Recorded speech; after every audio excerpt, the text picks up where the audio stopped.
بچوں السلام علیکم۔ میں آج 6ویں جماعت کی اردو کتاب سے جو سبق پڑھایا ہے ایثار کا جذبہ، اس کے سوالات لکھے ہیں۔ یہ چند سوالات میں آپ کے سامنے پڑھوں گی اور آپ انہیں یاد کریں گے اور اپنی کاپی پر لکھ کے رکھیں گے۔ پہلا سوال ہے، اس کہانی کا سب سے اہم کردار کون ہے؟ جواب، اس کہانی کا سب سے اہم کردار زین ہے۔ سوال، عدنان اور شیبہ بچہ گود لینے کے لیے کیوں مجبور ہوئے؟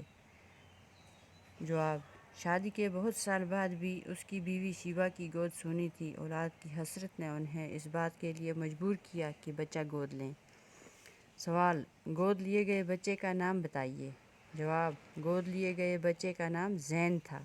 سوال، زین گھر سے کنارہ کش ہونے پر کیوں مجبور ہوا؟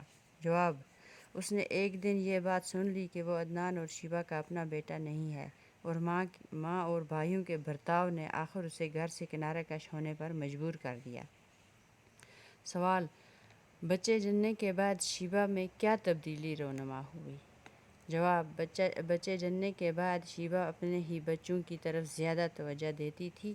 اب اس کے پاس اتنا وقت نہ تھا کہ وہ زین کا خیال رکھے۔ تو بچوں یہ سوال لکھیں میں نے آج 6۔ انشاءاللہ کل پھر دوبارہ ملیں گے اور پھر آگے کے سوالات کریں گے۔ شکریہ۔